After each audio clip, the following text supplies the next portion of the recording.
Hello and a very good evening CUET aspirants. I am Sheetal and you're watching Hitbullseye.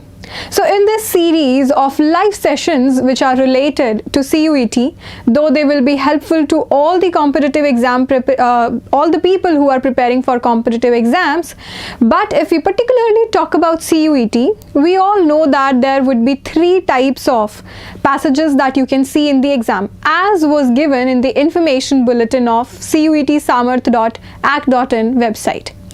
So they were literary passages, narrative passages and fact-based, that is factual passages. So let's see today why actually so many people find literary passages to be difficult. When we have factual passages, we know the data and the facts are given to us and they're relatively easy, direct, I would say, simply giving us some information, providing us with some direct facts about something, and the questions are somewhat predictable, answers too are predictable. But when we see literary passages, there are certain challenges that we face. There is a kind of approach we should have to deal with the literary passages. And that is what I am going to discuss in today's live.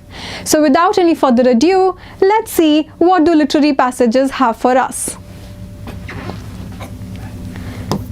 So first of all, let's see why are literary passages challenging.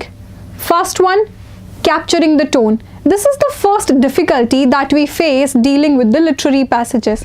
See, you do have to understand it's a story. It's an excerpt from a story written by a narrator, by an author who has a particular flow of thought, a particular mind of his own. So there will be a kind of story built up in that particular excerpt. Obviously, they cannot give you the whole novel or the whole story. It's just a passage, just a part from the bigger novel. So you have to understand and comprehend well what is the author trying to convey here. He is not giving you too much of information, I would say, rather he is building a story in most of the cases, in most of the literary passages, if it's an excerpt from somewhere. So first thing is capturing the tone. Within reading the initial few lines of the passages, you should be able to understand what is the tone or the mood or the feeling of the author. Is he being negative towards something? Is he being positive? Or is he being neutral and simply providing you the story, leaving you contemplating about what should be the next thing coming on? Right, so first thing that you should all do while reading the literary passages is to see, is the author's tone positive, negative or neutral? Only then can you move on to the option choices. Now, as such, decoding the tone of the passage is not really difficult, I would say, but yes, the options and the names, the words used in option pose some difficulty. So one idea and one suggestion that I would like to give you is you can Google certain prominent names for different kind of tones and learn them by definition. This would be really beneficial. This will decrease the chances of getting one such option which you absolutely have no idea about. We will see one tone question also in today's passage. So while dealing with the RCs based on literary passages, first thing, try to capture the tone of the passage. Try to get hold of the story that is being built up. Second, understanding the flow of the thought. So most often it cannot be an abrupt piece, right? There is a story that is being built up. There will be a beginning, a proper middle, and then a certain kind of ending that they can provide within that excerpt. So you have to understand what story is being built up here by looking at the keywords, by looking at the adjective, by looking at the mood of the author. Third thing which is important is writer's liberty. Now let's understand what is this writer's or author's liberty. So all the authors of literary pieces, they have this liberty. They can mold the language a little bit to, to make it more attractive, to beautify the language, to make it more capturing. So you have to convince yourself that writer has some kind of liberty while dealing with the literary passages, and you cannot look at it with that same perspective or those same notions in mind that you see the technology or science based passages with. You have to understand it's a story, it's an excerpt from literary piece, so obviously writer can mold the language. Figurative devices, another problem that most of the students face. It's a habit we have. We often take words' meanings to be literal. We often consider or associate those words with the primary meaning they have. But again, it's important to understand that it is a literary piece. Often the author will use figurative language to beautify the language. He will use simile and metaphor. He will draw different imagery to explain his idea, to explain you something. It can be an allegory, or he might draw an analogy with some other story or situation. So it's important, though you look at the passage at a superficial level, do not take the meaning to be literal.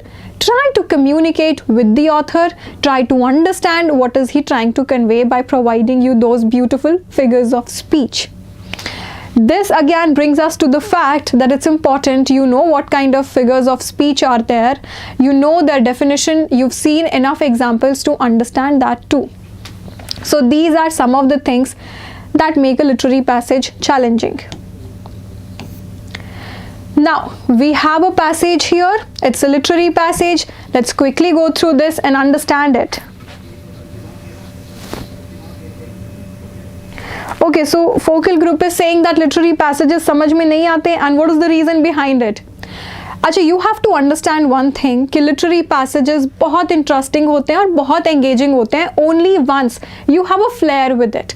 So now we have a passage in front of us. Focal will let's read it together and see कि हमें क्या कहाँ समझ में नहीं आ रहा या क्या हमें problems आती हैं.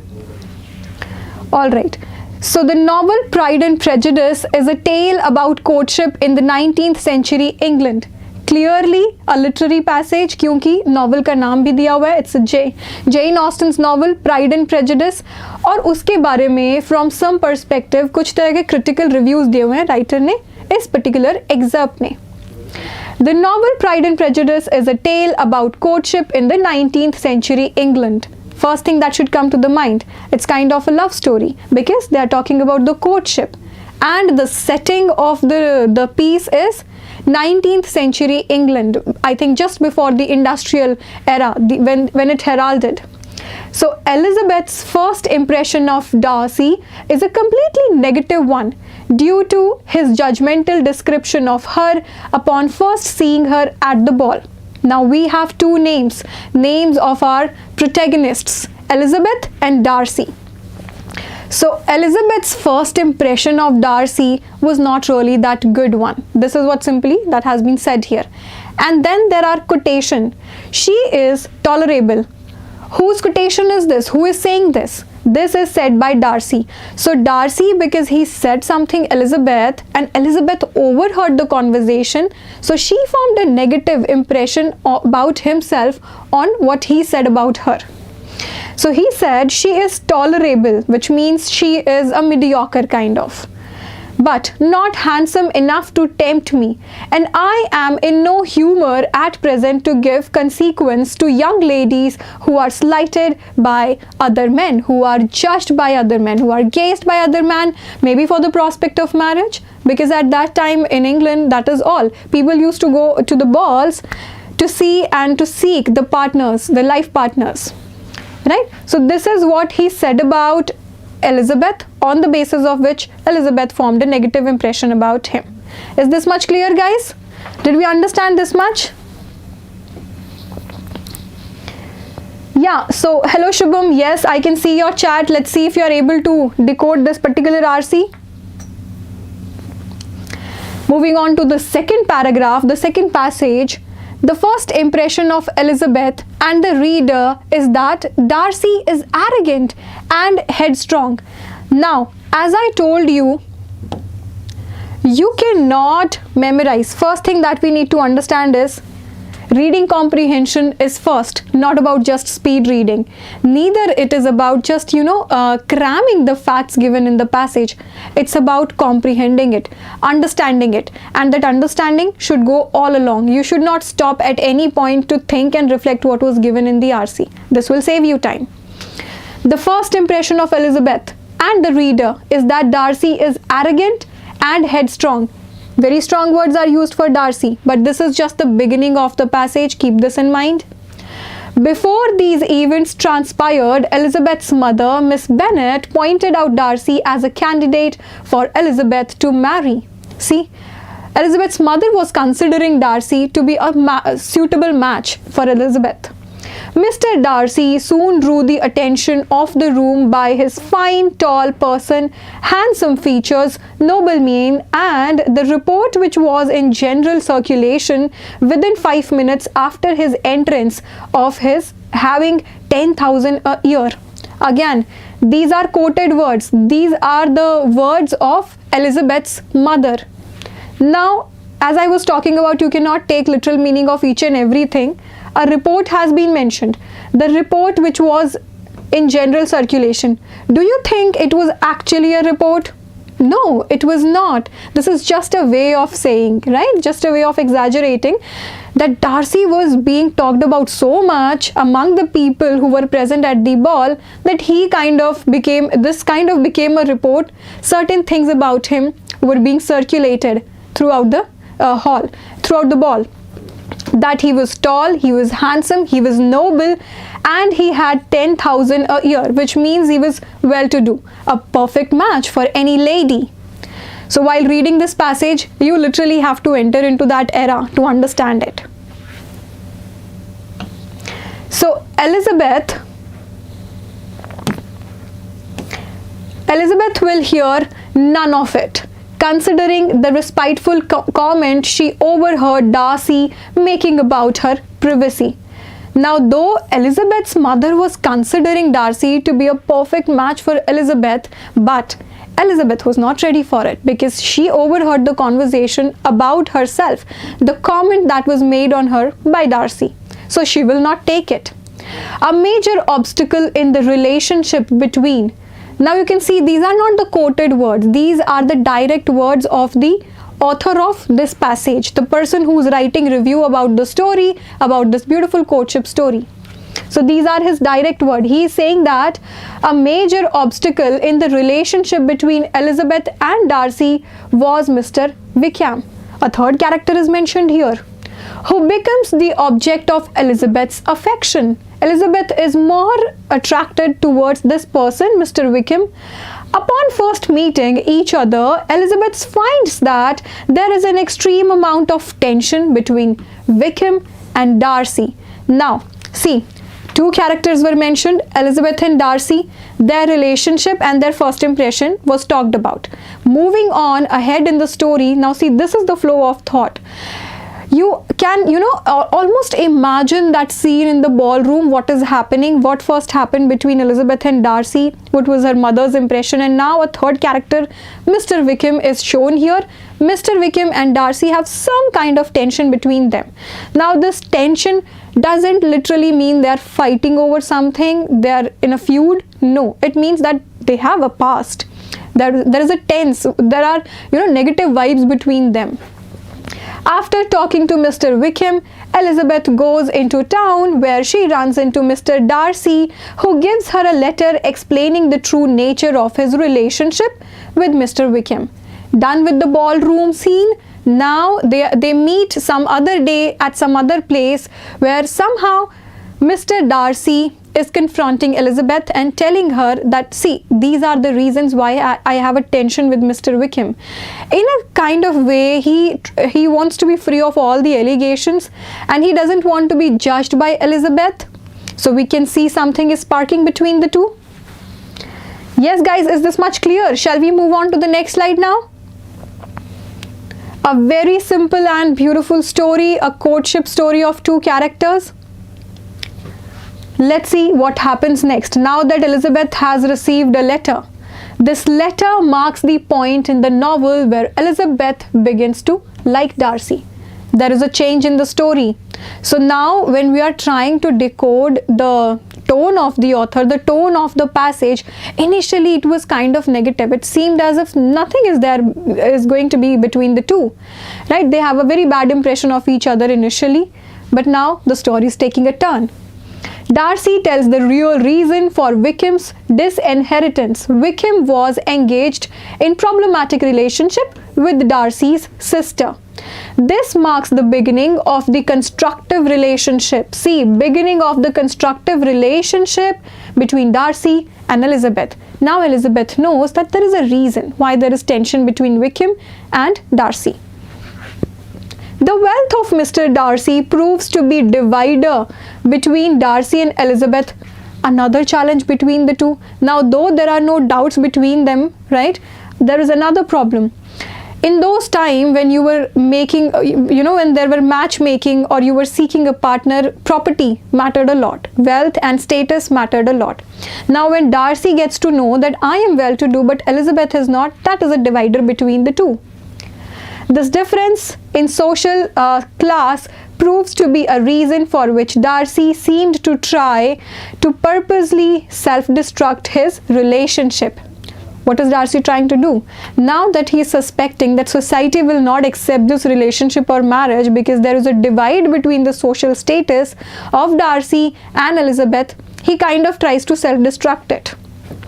That let's not get into it. Alright, what happens next? Do you still find it difficult? I know you all must be enjoying the story. So, self-destruct the relationship as well as a perfect example of the influence English social ideals have on the lives of England's high society. These are again the writer's word, the critical writer who's writing this piece. He is saying that this particular scene, which on the surface seems to be a simple love story, is actually giving us insight about social setting in the 19th century England, how people perceived marriage, how they used to do matchmaking. Elizabeth, however, decides to choose her own happiness over that of Lady Deborah and replies, "I am marrying your nephew." This final step Elizabeth takes proves to overcome the obstruction in the relationship of Elizabeth and Darcy. Elizabeth, being our strong heroine, not the delicate darling, what does she do? She takes a step towards the relationship, towards her choice. Again, this is another example of customs of the time with the inter-family arranged marriages based on social standing and wealth instead of mutual liking or disliking between two individuals. So this Lady Deborah, she was a relative of Darcy and she told Elizabeth that, see, you cannot marry this particular person because this match is not fit.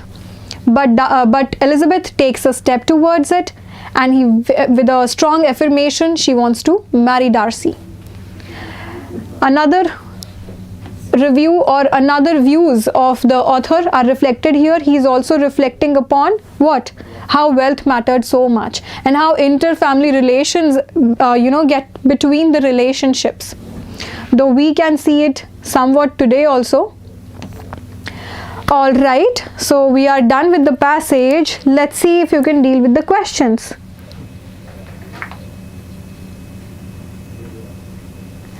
Alright, so Shubham is asking to make a video on idioms and phrases. We will surely do it, bacha, don't worry. We'll take up it in the next class. Right, so yes, idioms and phrases, be it analogies, be it vocabulary and antonyms and synonyms. No matter how many videos we make, it's going to be very helpful. We'll get with a new set of idioms and phrases in the next live.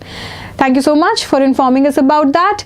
Now, please focus on the question. The flow should not break. What is the tone of the passage? You remember I told you, tone is the feeling or the mood of the writer or the passage. Yes, can you guess the answer, Shubham? What is the tone of the passage? Is it didactic, pedantic, belligerent or acrimonious? Finding it difficult? The words?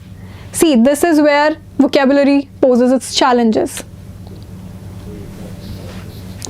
Though we all know that initially the tone was negative, but by the end it was positive. But do we know the meaning of these words? No, let's have a look at them then. Pedantic, didactic is informative, providing information about something. So was the passage giving us information about something? Second is pedantic, being fussy about details, being very strict to the details. Was it strict to any detail? Was the author or the writer trying to prove any point with a strong affirmation? I don't think so. No, we cannot say it was pedantic. He wasn't chiding anyone, or maybe he wasn't being very fussy about any such detail. Was it belligerent? Now, what is belligerent? Guys, I am waiting for your response in the chat box. Please drop in your answers. Belligerent, bellicose, aggressive are all synonyms. Was the author anywhere aggressive about anything? No, the mood was slightly light, I would say. He was simply giving us a story. He was telling us about the courtship between Darcy and Elizabeth. That's it.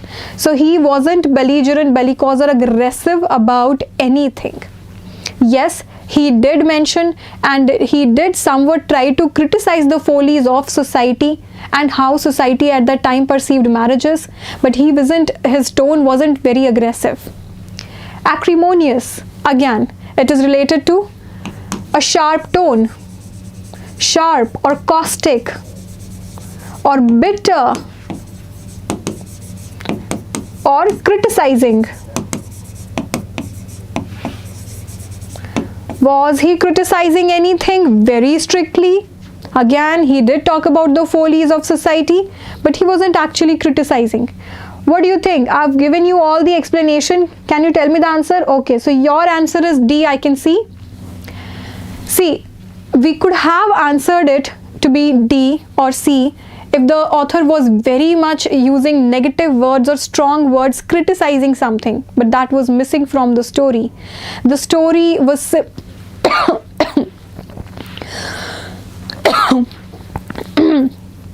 sorry.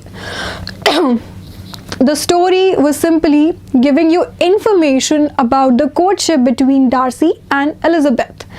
So we would say it was didactic and not acrimonious, because in the story author was simply giving a third person perspective between what was going on between Elizabeth and Darcy and how it proceeded and how it ended. So we would say the tone is didactic. Now your homework is to look for more such tones, or maybe we can also make a video on different kind of tones. I hope this one is clear. Let's move on to the next question. What can be inferred from the first meeting between Miss Elizabeth and Mr. Darcy? It's an inference based question. It's not a direct question, or this is an inferential reasoning based question, I would say. So you have read the story, you have understood it well, you've gathered all the important information and key points from it. Let's see if you're able to answer it. First of all, what is inference? Inference is a kind of unstated conclusion. It is something that you understand or you deduce from the passage after carefully reading it and understanding it. So what can be inferred from the first meeting? So it is with relevance to the first meeting only between Miss Elizabeth and Mr. Darcy. So now you don't have to look for the whole passage, for the whole RC. Just on the basis of the first meeting, what can you infer? First one, the Arctic first encounter. You can drop in your answers also. The Arctic first encounter between Elizabeth and Darcy leaves the reader more than doubtful of anything sparking between the two in the future. Was this our first impression? Can we make this out from the first encounter between the two? Yes, we very much can, because in the first encounter, both of them, they didn't have any prior knowledge about each other, and they made the impression on the basis of that first meeting. Elizabeth overheard a conversation, though she knew he is well seeked after a husband, but still she had overheard that comment, his review about her, and this created some kind of tension between the two. So initially, reading the first few lines, we cannot make out what is going to be their future. Moreover, her interest was more towards Mr. Wickham. So yes, this can be the probable answer. Let's see the rest of the options. Elizabeth's pride makes her misjudge on the basis of poor first impression and Darcy's prejudice against Elizabeth's poor social standing blinds him for a time to her many virtues. Many virtues. This was first encounter. He didn't even know about her. Why would he, let his prejudice cloud his judgment about Elizabeth? उससे पहले कोई information थी नहीं, उससे पहले वो कभी मिले नहीं थे, तो उससे पहले का कोई इम्प्रेशन उनके एक दूसरे के लिए था ही नहीं, राइट? तो ना ही एलिजाबेथ की प्राइड थी that made her misjudge Darcy because she formed any impression on the basis of that encounter itself. So this is a very extreme case. ना तो एलिजाबेथ ने कोई प्राइड दिखाई थी और ना ही डार्सी की कोई प्रेजुडिस थी. So this we can eliminate. I hope this one is clear. Let's see the other two options also. Some preconceived notions, so some preconceived notions they had about each other might have led Darcy to speak negative about Elizabeth. पर क्या actually कोई preconceived notion थे पहले से, जब उससे पहले एक दूसरे से मिले नहीं थे, they didn't know about each other anything, तो कोई preconceived notion नहीं थे. This can again be very well eliminated. It seems highly likely that they will not meet at the end as Darcy seems to be committed to his values and status. Can a story by such a writer like Jane Austen be that simple?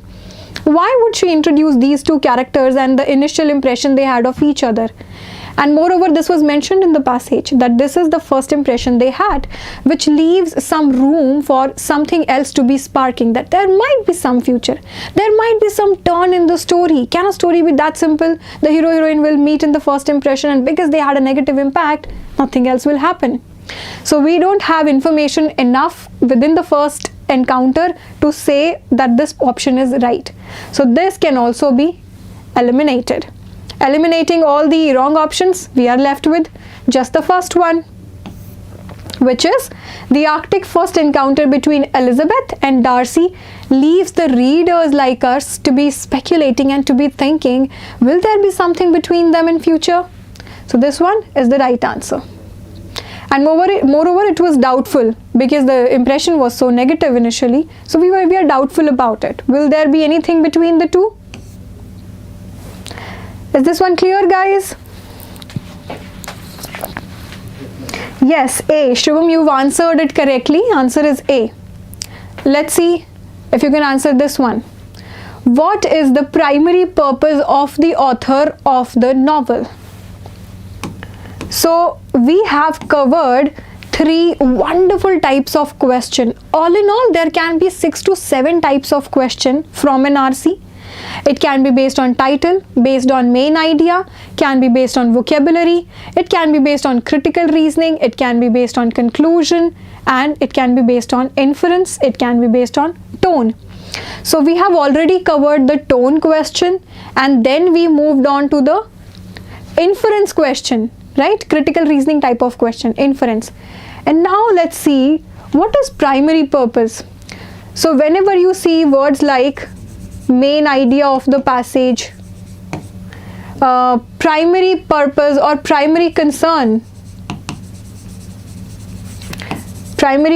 of the passage, or all these type of words, all these type of phrases, if you see, simply understand that they are asking you about the main thing that is being talked about in the passage, the main idea that the author is trying to convince you for. So basically, primary purpose means the main idea of the novel. Let's see what was the purpose of the novel. To highlight the social life in the 19th century England? Yes, it can be true to some extent. Now, another very wonderful thing about verbal section in RCs is you might find more than one options to be positively correct. But are they the most appropriate choice, the most apt choice you should go for? Is something you have to look for. So yes, the first one can be answered, but can it be enough? We will get to know it after reading the other options. So yes, author was trying to show us the 19th century England, how people used to think in that time. To highlight social customs and structures, but at the same time to spin a beautiful tale of finding love in the most unexpected of the places. So I'm gonna leave the explanation. I'll wait for your responses first. Shubham, let's see if you're able to guess the answer. I'll show you the rest two options also. To peep into entangled web of human emotions through writing a story. So they both had different kinds of emotion and they went through turbulent emotions, I would say. Initially they had a negative impression and then Darcy wrote a letter. Why did he want to justify himself? So yes, there is a mix of emotions, an amalgamation of it. D is to highlight the clash of egos between the old and the new generation. This is not the appropriate answer, I would say, because it was not more about how the elderly people perceived marriages, how they thought about it. It's more about the youngsters, how they tried to change their destiny. How did they went against the societal norms? So now, what do you think? What is the right answer? See the other two options also? You have to choose one such option which almost justifies the whole passage, which gives you the maximum information and the appropriate information. Your answer should be feasible. Yes, Shubham, what do you think?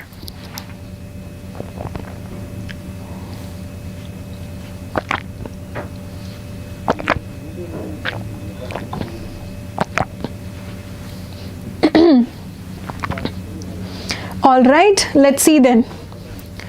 See, to highlight the social life in the 19th century is correct, but this is not enough. If you see the second point, to highlight social customs, not just social, and the social structures also, not just the customs. So this much of a phrase suffices what is given in the first option. This is also saying the same thing, but at the same time to spin a beautiful tale of finding love in the most unexpected of the places. Now this moves a step ahead. Not just is it talking about the social customs of that time, that the passage reflects the social custom, it also talks about how the story is about two people and their courtship period. So this is one such option which is giving you more information and more appropriate information. So yes, this one is the right answer, B. So now tell me, was it that difficult? And if you see the C option, to peep into entangled web of human emotions through writing a story, would that be enough? This option nowhere mentions about social and the customs and its follies, nor is it talking about this love story between the two. So again, we can eliminate these two also, because B is the only option which is almost justifying the whole passage. B will be the right main idea to choose. Is it clear, guys? Yes, any doubt from this? If you want me to explain anything, I'll be more than glad. So focal group, do you still think literary passages are difficult?